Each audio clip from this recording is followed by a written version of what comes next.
Meeple Nation Podcast, episode 486, Train and Transportation Games.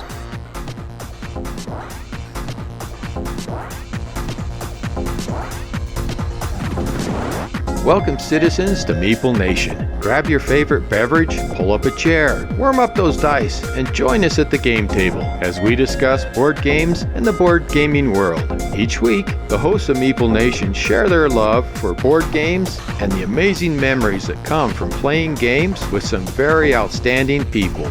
Let us now join our hosts in their natural habitat, the game table. We are the hosts of Meeple Nation. I'm Nathan Howard. I'm Dave Holliday. I'm Logan Howard. I'm Andy Holliday. And I'm Douglas Stewart. Meeple Nation Podcast is sponsored by GameToppersLLC.com. Go to the website. They have some amazing products, ways to beautify your game room and improve every single gaming experience you have. We love our Game Topper products, and we use them all the time. You will not be disappointed in what you find, and heck, wow. Thanks, Stan. Stan approves of GameToppersLLC.com. They have amazing product. You will not be disappointed in adding any of the Game Topper product lines to your game room. We are the hosts of Meeple Nation. I'm Douglas Stewart.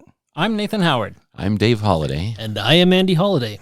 And speaking of transportation, if you want a pretty amazing place to stop on the information superhighway, go check out MeepleNation.com. You can listen to all of our episodes there. You can check out blogs, photos, bios. You can click on our Patreon link and become a patron. We love our patrons. They help us improve the podcast in a whole bunch of different ways with fees and maintaining equipment and everything else. And we just love them and would love it if you went and checked that out. You can find us at Patreon, and then Nathan's going to give us the actual address here. Patreon.com/Meeple_Nation. I think. That sounds Put right me on to the spot and I forgot. So go check it out. We would also love to hear from you. Honestly, I think some of our best episodes have been based on ideas that we got from some of our listeners. Do you have something you want to run by us or have a topic you'd like to hear us talk about? Please reach out to us. You can email us at meeplenation@gmail.com. We would love to hear from you. This week, we begin our discussion of train games along with transportation games. Our selection of train games was not as inclusive as maybe some of the train game lists that are out there, but we definitely do have a collection of train games. Train games. Chain gangs. Train games amongst us. Done. First try. We decided to combine some transportation games in there as well because there's actually a lot of overlap between the two categories of transportation games and train games. And I'm glad you did because I don't think I could have filled an entire episode with just Ticket to Ride. Well, there are a lot of versions of Ticket to Ride. Ticket to Ride Europe, Ticket to Ride Europe, Ticket to Ride New York, London. There are a lot, but it's kind of like Carcassonne, right? And we could spend maybe an episode reading off the list of Carcassonne games or Dominion games. Far more games out there than just Ticket to Ride. Looking at BGG, the top 5 train games, according to BGG users, are Brass Birmingham, Russian Railroads, Pandemic Iberia, Age of Steam, and Ticket to Ride Europe, which is Amara's favorite, right? She loves Ticket to Ride Europe. Because it has tunnels, which she thinks is pretty darn cool. Yeah, in fact, her first game for her collection, because she loves Ticket to Ride so much, I bought her just the base Ticket to Ride, which is based in North America, because we already had the Europe version. She played it once, and that is it, because she's like, no, I like the Europe one better. I don't think she's pulled it out since.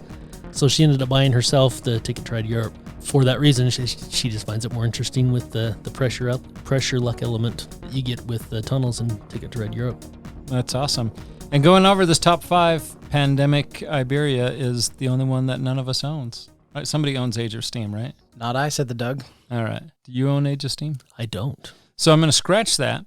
So the only 2 off this, I'm going to scratch that scratching, and I'm going to add in, of the top 5, we have 3 of them within our collection. Doug owns Brass Birmingham. Sits proudly on that shelf of shame. And Andy, you have Russian Railroads. I do.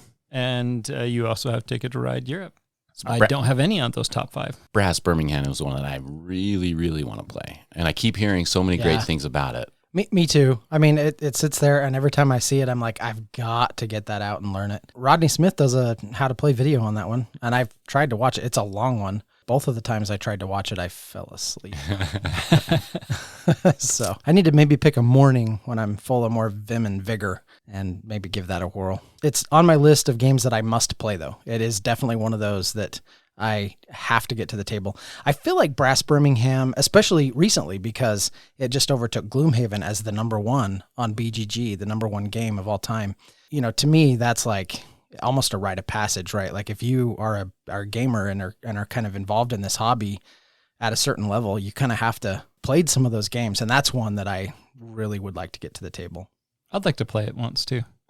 So going back again, just once, just once, maybe. I don't know. If it's good, I'd like to play it again, but it's going to be one of those things that hopefully that's not one of those games that I regret being talked into playing. No, I would really like to give it a try. So going back to BGG users for the top 5 transportation games, we have Brass Birmingham, Brass Lancaster, Keyflower. Some people say it Lancashire too. Well, they may, and they'd probably be more correct than I am. Maybe. I don't know. Maybe. Keyflower, and again, Age of Steam, and then Xia, Legends of a Drift System. 2 different versions of Brass on there. Now, from what I understand, Brass Birmingham and Brass Lancashire, I guess is how we'll say it. I've heard that those are incredibly similar. I've even heard some people say Brass Birmingham is just a much, much cleaner sort of skin of Brass Lancashire. So I've heard if you're going to play, one of those games, pick Birmingham because it is the better of the 2. But I've heard that they're very, very similar. Of the 2, I guess I'd rather play the Birmingham. So the other game on here that I'm really curious about, though, is Xia, Legends of a Drift System. I think I heard you guys, before we recorded, I heard you guys talking a little bit about that. I really love Western Legends, and I have heard that this is very similar to Western Legends, but in space, right? It's a big space sandbox. Is that accurate? Is that what this game is? Western Legends, we played that at Hug a Julie's. MeepleCon, right? I don't remember it being a thing like Xia, but that was a long time ago that I played Western Legends. And honestly, what I was saying before the podcast is I am pretty sure that I really enjoyed Xia, but I do not remember a thing about it. I very much enjoyed Xia. I use my air quotes sandbox feel of it, which it is. I mean, you can expand the universe in any direction that you choose to explore. But I mean, you're going to be exploring the same thing. So I guess when I hear the term sandbox, I expect the game to be far more open than limited to the 20, 30 worlds that you could explore. And how that map lays out is unique each time as you're trying to travel throughout the system. It's different. So it does provide a unique gameplay that way. But it's been a long time since I've played Western Legends. I think it was 3 years ago. I don't think it was that long ago. But Maybe it was only 2 years ago. I have just heard people make the comparison, kind of sandbox style game, and that really intrigues me. I would love to try Xia sometime.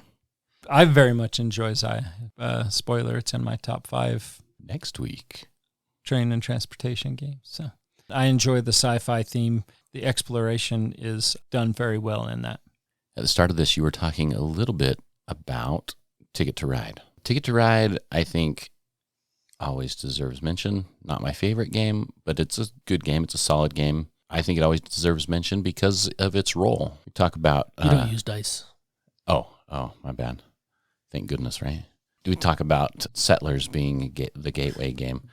Ticket to Ride is also very much a gateway game. I have several friends who used to play games with us. They moved far away, and the only game we continued to play, this was before we could really do anything via like BGA and some of the other online gaming platforms. We both owned a digital computer copy of Ticket to Ride, and we could play it together that way. And so we used to play it a lot like that. It's a good game. It's on BGA currently. They do a really good implementation of it, and it's a game that I play persistently with my wife. I've had some really good games, and I've had some really, really bad games. Like there was one game that it was her score was 120-something, and mine was -5. Yeah, no, I think they do a great job on BGA of it, and Wow. I've played it a bunch Yeah. as well. I was desperately trying to find connected from one coast to coast, and so I was desperately trying to find tickets that would give me points, and every time I'd draw 3 tickets, nothing that I could connect to, and it was -22 points. So they'd all be high value. My luck can't be this bad, and yeah, sure enough.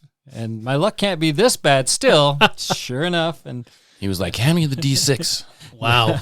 That's impressive that you got a negative score in Ticket to Ride. she was pretty excited about that. But now you talk about rolls in train games and rolling in train games. One that I really like, which is ironic that my wife really dislikes, is Railroad Inc., the yellow, blue, green. I've found those to be all very enjoyable, and I like that you can have multiple copies and expand that player count out. I mean, you can only use one of the special dice sets, but other than that, I mean, the game really kind of expands out. I think Railroad Inc. is a great train game. It really surprises me that Cheryl didn't like that as well.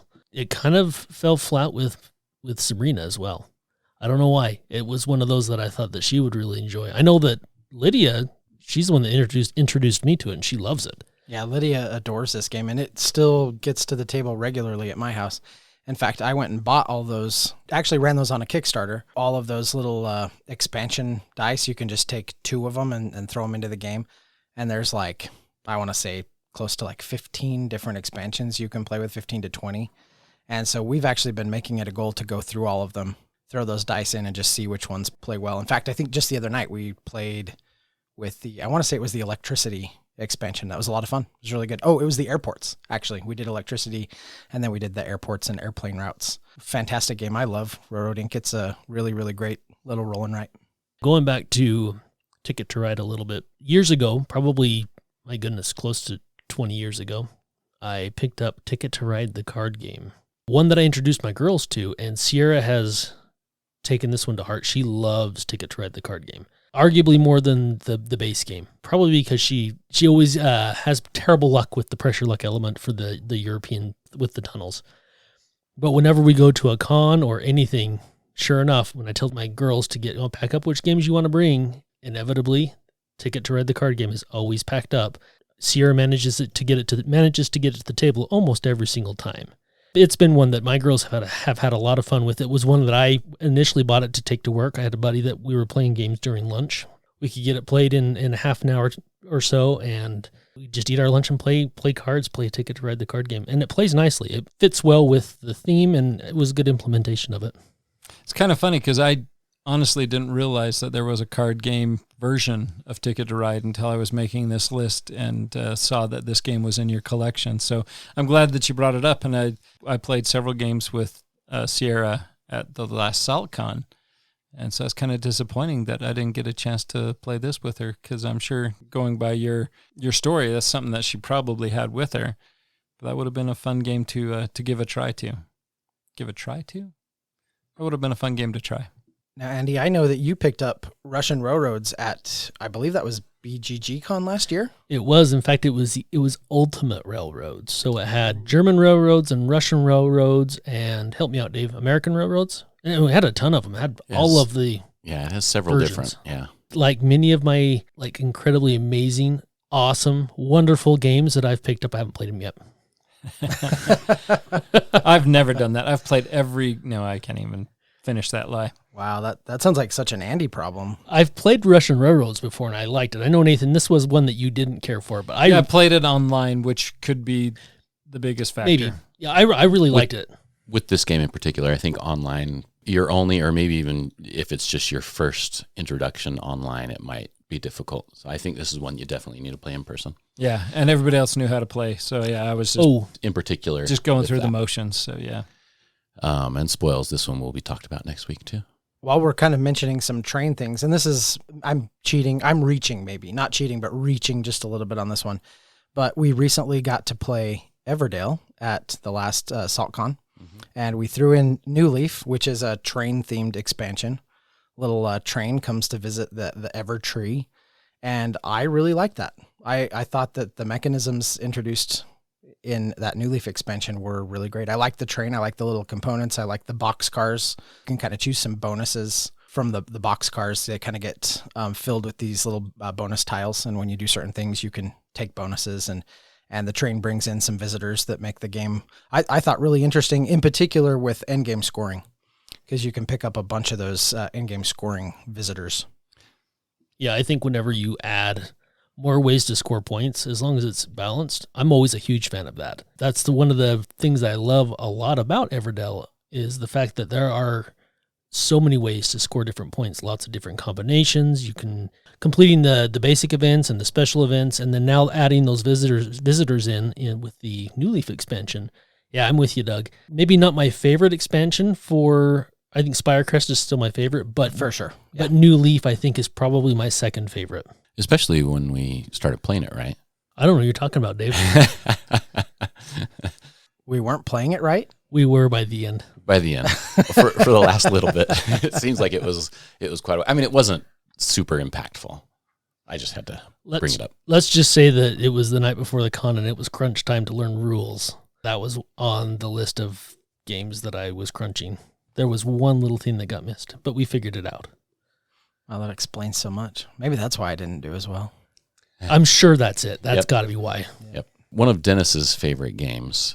I was thinking at first that it was kind of a stretch, but I don't think so. I think it fits great. Steampunk Rally Fusion. It's a great little train game, if you want to call it that. Building these steam engines, and the way this game goes, it's really cool. You're in a race, a little track. There's some hazards and things like that on the track. Throughout your turn, you're activating different parts of your train with dice, adding new parts to your train as it's going. You're also having parts fall off as it's going. It can be kind of a hectic experience. It can be really fun, though, the way that it works, the way that you are building and going frantically, trying to get your train just to cross the finish line. It can be really cool. Have you played this one, Doug? No. It's one you should try. Some people love it, some people don't. Yeah, I think I have it on my shelf. I'm pretty sure it's on my shelf somewhere.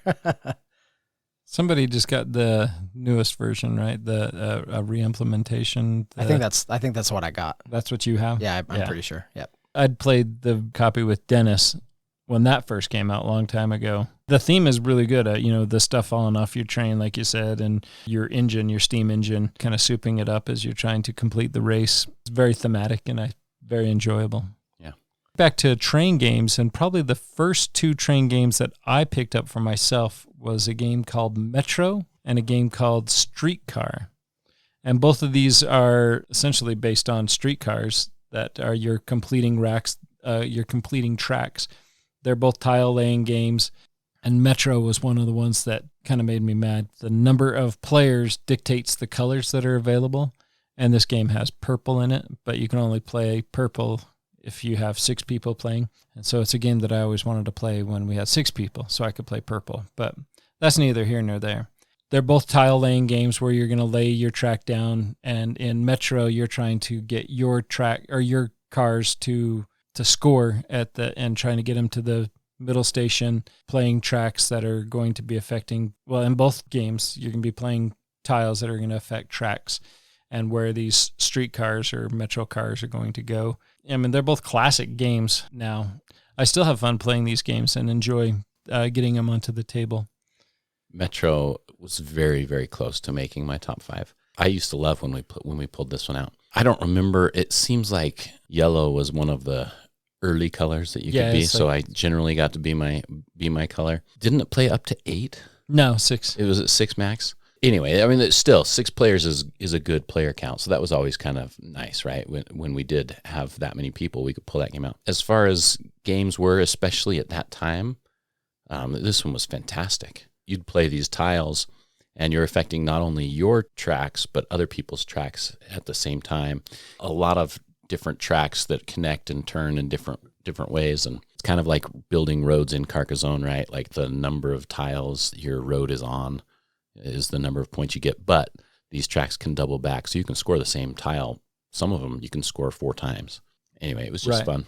So I have a game that I wanted to ask you guys about a little bit. So this was actually around BryceCon time, not this year, but the year before. Year and a half or so ago, I picked up a copy of Maglev Metro. This just looked like a fantastic game to me, and I was super excited to play it. I actually took it to BryceCon. I can't remember, we were sitting around talking something, and I mentioned that I wanted to play it. I had read the rules and everything. And Nathan was like, oh yeah, we just played that last night. Oh, really? Yeah. So I ended up just culling the copy because I knew you had it, and it was like, okay, well, if it wasn't that great, then never mind. But I think all of you had a chance to play that one, and it's been kind of on my list of games that it just kind of sits in the background. It's one of those that I'm like, I still kind of want to play that. I'd like to try it. It just seemed kind of interesting, but was it meh, or was it good? No, it actually was pretty good. It's a pickup and delivery game, trying to connect the railroad paths, the elevated paths. Maglev, right? Right, yeah. Picking up resources and dropping them off and trying to make those destinations. I think there was maybe a little bit of clunkiness in the rules, that's something that I didn't like, but it just came out recently with an additional box of maps, which I'm really excited to give a try. And the box is like twice as heavy as the core box, so there's a lot of content, at least map content, that's in there. The chances of us getting to the table have gone up considerably. Oh, that's awesome. And okay, I would like to play it again. Good. One of the things that attracted me to the game, I guess I should say, is those acrylic tiles, transparent see-through tiles, and you put them down, they overlay so you can still see the tracks that are laid underneath. So as you're building more tracks, they kind of layer on top of each other, and you're creating more routes to sort of get around the map or the city or whatever it is. I was kind of with you on this. This is one that I have been really wanting to play as well. I did not get the chance to play when they played it. Yeah, it's definitely up there on my list of things I want to do. Components and things like that, it just looks really cool. So that's definitely one we need to bump up on the queue then. For sure. Yeah, I'd like to get that one played. Got a game to the table. It had been several years prior to that, my last play. It was one of those that has stuck in my memory of a game that I think we'd laughed more during that game than most other games we've ever played, and that was Bootleggers. That was such a good game. Now, I don't know if it was just that particular play. We haven't played it since, and we probably should. Oh my gosh, that play of Bootleggers was so much fun. The premise behind it is you're bootleggers, right? You're trying to deliver whiskey to the speakeasies. So there's some area control. You're producing in your home stills, and you're moving in your muscle, right? To try to be the best bootlegger and earn the most money. And oh my gosh, the money that was exchanging hands, and it was, I think everybody kind of just took that whole theme to heart, and I think that's why we had so much fun with it. That was a fun play of Bootleggers. It was a very fun play. In fact, because of that play, there's a copy of it on my shelf now that hasn't been played yet. It's a great game, goes up to 6 players, it handles those players very well. You're loading your whiskey on the truck. You're trying to share trucks with people, get your stuff onto their trucks to see if you can get delivered, and the exchanges that you're making. Very much an enjoyable experience. Bootleggers was a great game. Yeah, it's one that I would recommend anybody who likes the theme in particular, but especially if it's one that you can get into. I think that's why we had so much fun, like I said, is because we all kind of got into that theme. And Dave, were you playing that one with us? I don't think so, but I'm not sure. I thought you were there. I feel maybe like you were there. I know I played it. Did you just play it the once, Nate? I think so. Because I did play it with you once, so that must have been. I'm glad it stuck in your memory so well. Leaning towards some of the transportation games, which Bootlegger was more of the transportation games. Looking at this list, there's Windward, which was a game that you very much enjoyed, Andy. Yeah. Not so much. I thought you did. I thought I remember hearing rave reviews. We've talked about it quite a bit. I think it was the first Kickstarter I ever had fulfilled, and I was really excited about it. Yeah, first Kickstarter should be awesome. I think it lasted 2 rounds. The game was over. Oh, really? Yeah. I broke the game in the second round. Yeah. Oh, okay. This is all coming back now. Yeah. Going back to my comment earlier in the podcast, I like ways to score additional points. The tiles that allow you to score extra points in the game are broken because it gives you way too many points for what you have to do. Yeah, Dave broke the game in 1 and 2 rounds. Very lackluster as far as that goes, and I haven't pulled the game off the shelf since. So, but the game does have some cool features, right? Like some of the table presence is really cool looking. Well, let's not sit on the amazing theme, like steampunk ships flying through the sky, hunting flying whales. Everything's up on those like clear stands, like you're saying, Dave, like just that table presence of these ships moving around. Yeah, phenomenal. And that's what attracted me to it. I picked up the Kickstarter version of this too, but I picked it up when they did the expansion printing. So I have the base game with the expansion, and it's been sitting on the shelf because after I ordered it, of course, then I talked to Andy. And he was like, "Oh, that game's broken." I haven't had a chance to sit down and play it, but it looks phenomenal. Yeah, I wouldn't say necessarily that the game is broken. I don't think necessarily that that's true, but I do think that the extra scoring tiles shouldn't be put in. As far as the gameplay goes, it seems like it was pretty solid. A lot of good stuff going on. It just didn't last very long, and to Andy's point, a game that was not meant to be over in 2 rounds. Not only that, definitely a level of irony here, considering how much Dave complains about games not lasting long enough and ended the game in 2 rounds. Yeah, Dave, it's not a race for the galaxy. But if there's something like really cool that I think I can do and accomplish it, that's really cool. I'm going to remember that next time you start complaining. Dave, there's something really cool that I'm doing and it's going to end the game. Whatever, dude. It's not a race. And how often do I? Yeah. Probably should stop right there. Yep, full stop. I feel like all I'm doing is talking about games that I would like to play, but I'll point out one more here on the transportation games list that we kind of created in the show notes, and that was Last Aurora. So I have a nephew who said that this is a phenomenal game and highly recommended it. So I purchased it, and it's been sitting on my shelf, and I've been waiting for him to come over so that we can sit down and play that together, and it just hasn't happened yet. So slated, the next time he and I have a chance to sit down and play that, we're gonna bust out Last Aurora and look at that one. That one actually looks really fun too. Cool, another one of those games with a really cool theme.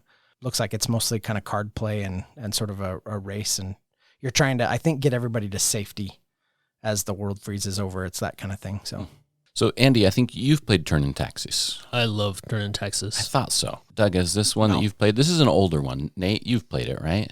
If I have, it's been a long time ago. Yeah, it's a very old game. It's very unique. This is one of Richie's favorite games. Dennis and Richie and I play it online on BGA quite a bit. There's good implementation of it on there. But it's a really good game. Not quite, a favorite, but it's just a solid game all around. You're vying for turn order. That's one of the big things that you're doing in this game. It's kind of a tile purchase and placement game. You get 2 dice. You roll on your turn, different stations on the board where the die number will tell you what station you can choose a tile from, or you could use that same die if you already have a tile to place it on your board. And everybody has a different board set up. Hexagons, each hex has a number of pips. If I have a castle and I roll a 3 and one of the castles on my board that I can get to is a 3, I can place that tile there. The Turnin' Texas is one that was a favorite for quite a long time. When I first started with my collection, I added it and the expansion to my collection. I still have them. They don't make it to the table near often enough, I think, for how, it really is a solid game. Like many of our other games, we just don't play them enough. That's one I would love to try out again, and because it's been my goodness years since I've played Turnin' Texas. But I recall, I know we played it a ton when we first started playing, but I recall it being a great game. Yeah, it's one that everybody enjoyed. It's really high on Dennis's list as well. Like I said, he keeps inviting me and Richie to it over and over again on BGA. Everybody should try this one at least once. I agree. For real. One last one that I want to mention is a game called Space Dealer, a very interesting game. It's another one of those that if you have a second copy, you can expand the player count and play with higher numbers. It's a short game. It goes about 30 minutes. Classic game, it's 2006. In this game, you pick up resources and deliver resources, but it uses a ton of sand timers. The sand timers make the game mechanic pretty unique, where you're going to go to a system. The sand timer represents how long you're going to be working at that site, either mining or collecting or bartering, whatever you're going to do at that site to get the resources. Each player has 2 sand timers. As you're taking actions, you're going to flip that sand timer as you wait for that to happen, and then you're going to be doing stuff elsewhere on the board as you're trying to plan for movements, pick up and deliver supplies, as you're waiting for these sand timers to expire. And then you're trying to time it so that you're not sitting there with both your sand timers going at the same time, or at least starting them at the same time, so that you're doing nothing but watching your sand timers go down. The only ironic thing, or not ironic, the difficult thing about this game is that not all sand timers are created equal. Quickly realized and discovered that, sometimes, they have the same amount of sand in them, but the point that the sand passes through one section to the other, sometimes they're larger than others, so the sand goes faster. And so that was a frustration to the game. An enjoyable game, an old game. It's almost a real-time game. As soon as your sand timer runs out, then you can begin doing other actions with your ship and start to travel. Space Dealer was it's a game I probably haven't played since 2006. Need to get it and bust that out. That'd be good times. We've talked about it before on the podcast. Introduce you guys to that because I'm pretty sure none of you have played that. Dave, you may have. Yes. I don't know, Nathan. I don't like sand. You don't like sand? No, it's coarse and rough. All right, and Anakin. irritating, and it gets everywhere. It gets everywhere. Just as long as you don't get the higher ground. That's all that matters. I don't know how many of you guys do the same thing, but every week when we record, I look over at the shelf and I look at that croissant on the side of the box. Croissant on the side of the box. Yes, that calico. Why is there a croissant on the box? And I look at it, it says calico, and I'm like, oh, that's a cat rolled up. Okay. All right. Sorry. Completely Might be random. time for glasses, Is Dave. it random? And that's a wrap on our travel or transportation games and Calico. Until next time. Wait, that's your guys'. That's our line. Yeah, sorry. Hey, that's our line. Until next time. We'll see you riding that train, getting to the woo-woo other end of that transportation track. I totally threw in woo-woo. I like I that. you loved see it. that? I loved it. At the game table. At the game table. Chugga chugga chugga chugga chugga chugga chugga chugga chugga chugga chugga chugga.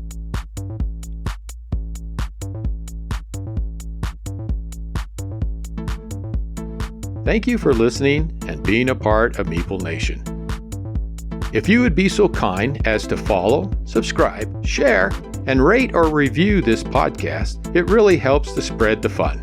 You can be more involved in supporting the podcast by joining the nation at patreon.com/MeepleNation, or you can find a link at the top of our webpage, meeplenation.com. And while you're there, look at all our extra content. There are links to all our past episodes, a wide variety of blogs, pictures from our Instagram feed, and bios for all the hosts and our awesome bloggers. Follow us on Twitter, Instagram, and Facebook, all under Meeple Nation. If you would like to chat with the hosts or other members of the nation, you can join our Facebook group, Meeple Nation Off Air. We hope to see you again at a game night, a con, or maybe a suspense-driven evening of Werewolf. Thank you for listening and supporting Meeple Nation, and stay tuned for next week's episode. Thank you so much for listening. We very much want to thank our patrons who help keep the podcast running. I personally want to thank my co-hosts for all the help they provide with both content here on the podcast, in addition to what we have available on our website. Without them, the podcast would not happen. If you too would like to support the podcast, you can join the nation at patreon.com/Meeple_nation. Or you can find a link to Patreon at the top of our webpage, meeplenation.com. If you have any questions, comments, or games you feel should be on our radar, you can always reach us at meeplenation@gmail.com. We can't wait to hear from you. I am grateful to Doug and Andy who helped me edit episodes, and I want to thank James and Kim Clark who do the editing on our blogs and on our webpage, which can be found at meeplenation.com. We want to thank Brain Detergent for our music. If you want to find more from him, you can follow his links that can be found on our webpage, or simply search for Brain Detergent on YouTube to find more of his tracks. Thank you again for listening and being part of the Meeple Nation community.